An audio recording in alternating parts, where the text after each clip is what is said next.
Hello student welcome to our YT Pathshala explore. तो पिला माने आमे होची पूर्व क्लास रे देखिथिले सार और खत केमतिका प्रयोग करा जाय। आज आमे देखिबा होची रासायनिक सार और खत मध्य रे पार्थक्य कोन कोन सब अछि। आमे प्रथमे जिबा रासायनिक सार। देखो रासायनिक सार एक अजैविक लवण। रासायनिक सार एक अजैविक लवण। रासायनिक सार कारखाना रे प्रस्तुत होइथाय। रासायनिक सार मृत्तिका को कौनसी हिमस दे न थाए। रासायनिक सार उद्भिद पोषक यथा जैविक फॉस्फोरस एवं पोटासियम आदि पोषक रे परिपूर्ण होइथाय। किंतु हमर जाउची खत खत एक प्राकृतिक पदार्थ जहाँकि गोबर मनुष्यर वर्ज्य वस्तु व उद्भिद अवशेषर विघटन मिलता है कि नहीं। खत जमीन प्रस्तुत हुए। खत मृत्तिका को प्रचुर परिमाण ह्यूमस जगाई थाए। जो रासायनिक सारटा आम सब केमिकाल मिसी थाए किंतु आम जो खतरा रही है सब नेचुराल जिन मिसिक से सब तैयारी होता है। जे अधिका परिमाण में कौन रही है ह्यूमस रही है। आमर मृत्तिका फसल उन्नत होगा अधिकतम ह्यूमस रो आवश्यकता रही है जेटा कि हमको खतरे मिलता है। खतरे उद्भिद पोषक अपेक्षाकृत कम परिमाण रे थाए। खतर उपकारिता सब कौन कौन रही ना खत रासायनिक सार ठारू उन्नत कौन पाई देखिबा कौन पाई उन्नत से हेई परछि कारण यह मृत्तिकार जल धारण क्षमता वृद्धि करे। से कौन करे ना जल धारण क्षमता को वृद्धि करे। जलटा को अधिक अवशेष करके रखिदेबा अधिक शोषण करके रखि थाए। यह मृत्तिका को छिद्रयुक्त करे फल गैस विनिमय सहज होता है। यह उपकारी अणुजीवों संख्या वृद्धि करता है। ये कौन करता है ना जिते सब आम मृत्तिकार रहिले अणुजीवकारी मान संख्या को वृद्धि करता है किए खत। यह मृत्तिकार गठन उन्नत करे। मृत्तिकार गठन डेभलप जार गठनटा डेभलप होता है।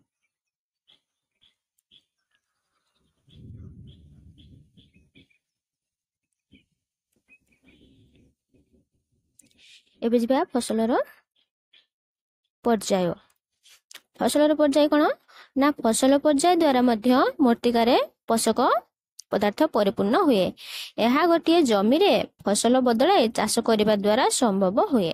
पूर्व काल रे उत्तर भारतर कृषक माने गोटे ऋतु रे डाली जातीय फसल चाष करुथिले एवं अन्य ऋतु रे गहम चाष करुथिले।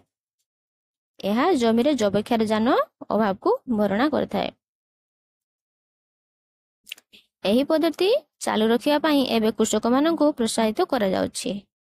ताले फसल पर्याय कहले कोन धर आमे गुटे वर्ष ए वर्ष आमे धान चाष करले पूर्व वर्ष रे आमे किछ गोटे पनीपरिबा हो कि किछ डाली जातीय शस्य आमे उत्पादन करबा जा फल रे कि आम जमी रे कोन होता जैविक वृद्धि पाई थाए।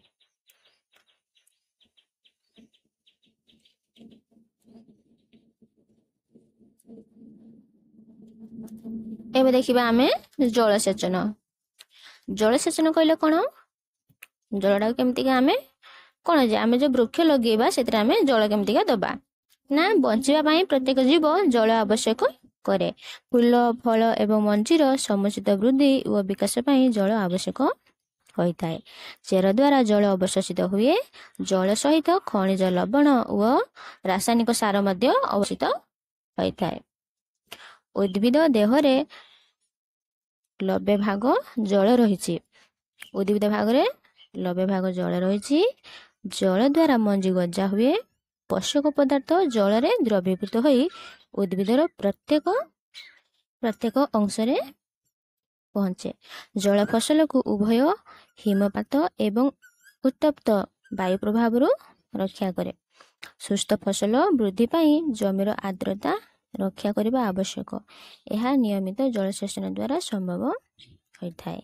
निर्दिष्ट समय व्यवधान रे फसल को आवश्यक जल जोगाई देबा को जलसेचन कहा जाए। निर्दिष्ट समय व्यवधान रे जते बेला हम फसल आमे उत्पादन करूछु ତାର ଗୋଟେ ନିର୍ଦ୍ଦିଷ୍ଟ ସମୟ ଅଛି ଯେ ସମୟରେ ସେ ଗଛଟେ ବୃଦ୍ଧି ହେଉଥିବ। ସେଇ ଟାଇମ୍ରେ ଆମେ କ'ଣ କରିବା ନା ଜଳସେଚନ ବା ଜଳ ଯୋଗାଇ ଦେବାକୁ ଆମେ ଜଳସେଚନ କହିଥାଉ। ଫସଲ ମୂର୍ତ୍ତିକା ଓ ଋତୁ ଅନୁଯାୟୀ ଜଳସେଚନର ସମୟ ଓ ମାତ୍ରା ପରିବର୍ତ୍ତିତ ହୁଏ। ଖରାଦିନେ ଜଳସେଚନ ମାତ୍ରା ଅଧିକ ହୁଏ। ଅଧିକ ଖରା ହେଉଛି ଯେତେବେଳେ ଅଧିକ ଖରା ହୁଏ ସେତେବେଳେ ଅଧିକାଂଶ ଜଳ ଶୁଖି ଯାଇଥାଏ। ସେଥିପାଇଁ ପ୍ରଚୁର ମାତ୍ରାରେ ଜଳର ଆବଶ୍ୟକତା ପଡ଼ିଥାଏ। ଏହାର କାରଣ କ'ଣ ନା ମୂର୍ତ୍ତିକା ଓ ପତ୍ରରେ ଅଧିକ ବାଷ୍ପୀଭବନ ଯୋଗୁଁ ହୋଇପାରେ କି? ତୁମେ ଗଛରେ ନିୟମିତ ପାଣି ଦେବା ପାଇଁ ଯତ୍ନବାନ ହେବା ଦରକାର। ଗଛରେ ପାଣି ନଦେଲେ ଗଛ ଶୁଖିଯାଏ। ଉତ୍ସ ଜଳସେଚନର ଉତ୍ସ କହିଲେ ହେଉଛି କୂପ, ନଳକୂପ, ପୋଖରୀ, ହ୍ରଦ, ନଦୀ, ଜଳଭଣ୍ଡାର ଏବଂ କେନାଲ। ମାନେ ଆମେ ଜଳସେଚନଟାକୁ କାହା କାହା ମାଧ୍ୟମରେ ପାଇଥାଉ ସେଗୁଡ଼ିକ ଯାଉଛି ଆମର ଉତ୍ସ ଗୁଡ଼ିକ ଯାଉଛି। ତାପରେ ଯାଉଛି ପାରମ୍ପରିକ ଜଳସେଚନ ପଦ୍ଧତି।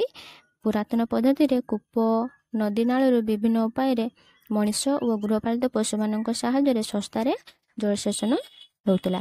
ମାତ୍ର ଏହି ପଦ୍ଧତି ଗୁଡ଼ିକ ସେତେ ଫଳପ୍ରଦ ନଥିଲା।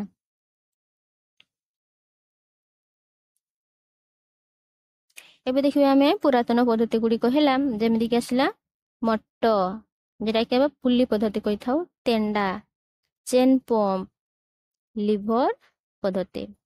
ଏହି ପଦ୍ଧତିରେ ଆମର ଜଳସେଚନ ହେଉଥିଲା।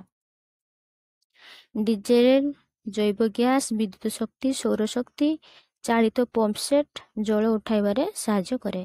ଏଗୁଡ଼ିକ ଜଳ ସବୁ ଉଠାଯାଏ, ଯାହାଫଳରେ କି ଏଇଟା କ'ଣ କୁହାଯାଏ ନା ଆଧୁନିକ ଜଳସେଚନ ପଦ୍ଧତି କୁହାଯାଏ। ଆଧୁନିକ ଜଳସେଚନ ପଦ୍ଧତିରେ କମ୍ ଜଳ ଆବଶ୍ୟକ ହୁଏ। ମୁଖ୍ୟ ପଦ୍ଧତି ଗୁଡ଼ିକ ହେଲା ସ୍ପ୍ରିଙ୍କଲର ପଦ୍ଧତି ଓ ବୁନ୍ଦା ପଦ୍ଧତି।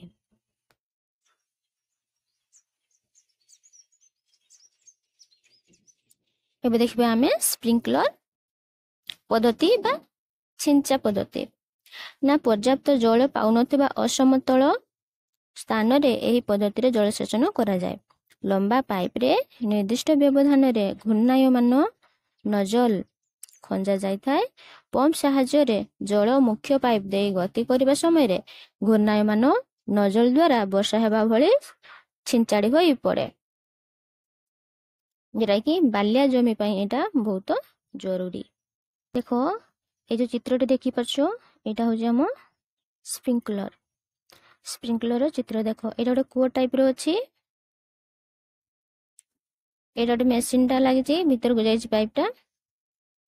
ଯେତେ ଏଇଠି କ'ଣ ହବ ପାଣି ଏଠି ଉଠିବ ଆସିକି ଏଠୁ ପାଇପ୍ ଲାଗିଥିବ ଏମିତି ଆସିକି ଏପଟେ ଯେ ଆମର ଯେତିକି ସବୁ ଶସ୍ୟ ଚାଷ ହୋଇଥିବ ସେପଟେ ଯାଇଥିବ।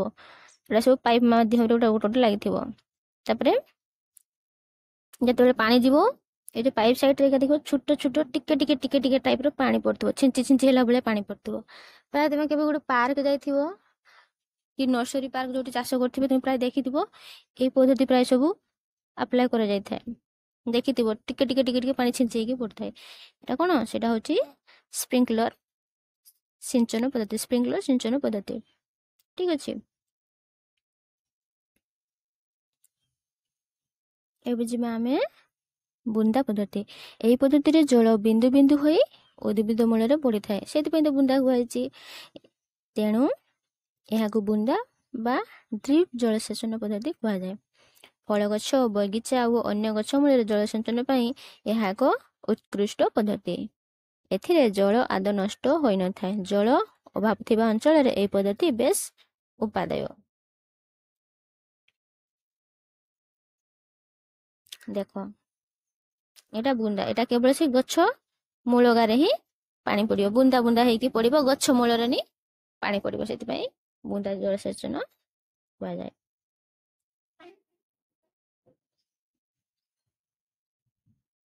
ଏବେ ଯିବା ଆମେ ତୃଣକ ଦମନ। ପିଲାମାନେ ତୁମେ ଦେଖିଥିବ ଧାନ କିମ୍ବା ଗହମ ଫସଲରେ ଅନ୍ୟ କେତେକ ଉଦ୍ଭିଦ ବଢ଼ିଥାନ୍ତି। ଏହି ଉଦ୍ଭିଦ ଗୁଡ଼ିକୁ କିଛି ଉଦ୍ଦେଶ୍ୟ ରଖି ଲଗାଯାଇଥାଏ କି?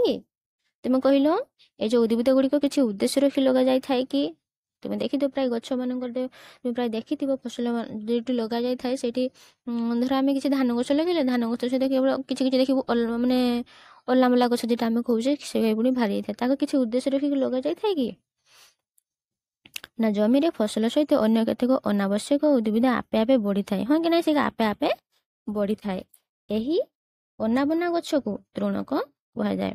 ଯଦି ଅନାବନା ଗଛ ଗୋଟେ ବାହାରେ ତାକୁ ତୃଣକ କୁହାଯାଏ। ଏଗୁଡ଼ିକୁ ଜମିରୁ ନିର୍ମୂଳ କରିବାକୁ ତୃଣକ ଦମନ କୁହାଯାଏ। ତାକୁ ମୂଳରୁ ହଟେଇ ଦେବା ପାଇଁ ସେଟାକୁ ଦମନ କୁହାଯାଏ।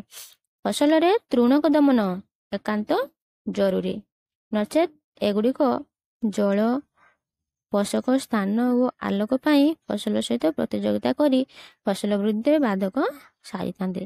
ଯାହାଫଳରେ କ'ଣ ହେଇଥାଏ, ଯେଉଁ ଅନାବନା ଗଛ ବଢ଼ିଥାଏ ସେଇଟା ବହୁତ ଶୀଘ୍ର ବଢ଼ି ହେଇଥାଏ।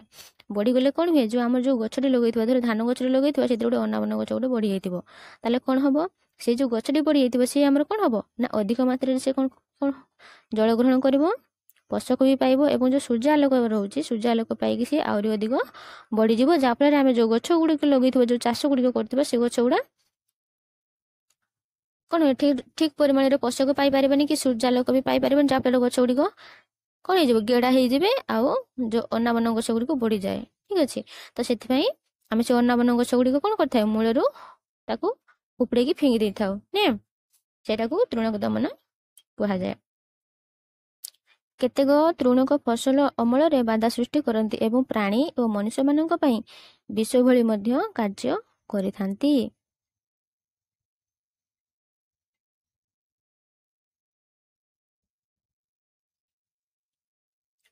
କୃଷକ ବିଭିନ୍ନ ଉପାୟରେ ତୃଣକ ଦମନ କରେ, ଯେମିତିକି ମଞ୍ଜି ବୁଣିବା ପୂର୍ବରୁ ଏଗୁଡ଼ିକ ହଳ ଦ୍ୱାରା ଉପାଡ଼ି ଯାଆନ୍ତି ଓ ଶୁଖି ମାଟିରେ ମିଶି ଯାଆନ୍ତି।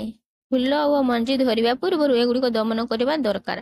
ହାତରେ ଉପାଡ଼ି ବା କୁରୁପି କିମ୍ବା ମଞ୍ଜି ଡ୍ରିଲ୍ ଯନ୍ତ୍ର ଦ୍ୱାରା ବା ରାସାୟନିକ ପଦାର୍ଥ ଯେଟାକି ତୃଣକ ମାରି ଜଳରେ ଦ୍ରବୀଭୂତ କରାଯାଏ, ସିଞ୍ଚନ ଯନ୍ତ୍ର ସାହାଯ୍ୟରେ ସିଞ୍ଚନ କରି ତୃଣକ ଦମନ କରାଯାଏ। ତୃଣକ ବଢୁଥିବା ଅବସ୍ଥାରେ ଏବଂ ଫୁଲ ଓ ମଞ୍ଜି ଧରିବା ପୂର୍ବରୁ ତୃଣକ ମାରି ପ୍ରୟୋଗ କରାଯାଏ। ଏହା କୃଷକର ଶରୀର ଉପରେ ପଡ଼ିଲେ ତାର କ୍ଷତି କରିପାରେ, ତ ସେଥିପାଇଁ ଯତ୍ନ ସହକାରେ କରିବନି, ତେଣୁ ଯତ୍ନର ସହ ଏହା ବ୍ୟବହାର କରିବା ଦରକାର। ସିଞ୍ଚନ କରିବା ପୂର୍ବରୁ କପଡ଼ା ଦ୍ୱାରା ନାକ ଓ ପାଟିକୁ ଘୋଡ଼ାଇ ଦେବା ନିରାପଦ।